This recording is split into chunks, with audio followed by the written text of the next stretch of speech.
நிச்சயமாகவே ஆண்டவர் விழுந்து போன நம்முடைய குடும்பத்தை மறுபடியும் கர்த்தர் நிறுத்த போகிறார். விழுந்து போன வருமானத்தை ஆண்டவர் மறுபடியும் நமக்கு தருவேன் என்று கர்த்தர் வாக்கு கொடுக்கிறார். விழுந்து போன சரீர சுகத்தை ஆண்டவர் நமக்கு தருவேன் என்று கர்த்தர் வாக்கு கொடுக்கிறார்.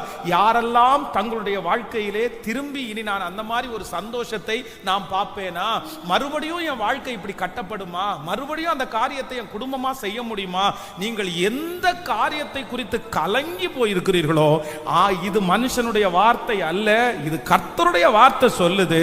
இல்ல, விழுந்து போன அந்த காரியத்தை நான் உனக்கு திரும்பவும் அதை சரி பண்ணி பாழா போனதை சீர்படுத்தி திறப்புகளை அடைச்சு பூர்வ நாளிலே இருந்தது போல அந்த சந்தோஷத்தை அந்த மகிமையை மறுபடியும் தருவேன் என்று கர்த்தராகிய ஆண்டவர் வாக்கு கொடுக்கிறார். இந்த வசனத்தை வார்த்தையை உரைக்கிற இஸ்ரவேலின் தேவனாகிய கர்த்தர் அவர் உறங்குவதும் இல்லை, அவர் தூங்குவதும் இல்லை. அவர் சொன்னதை செய்யும் அளவும் நம்மை கைவிடுவதும் இல்லை.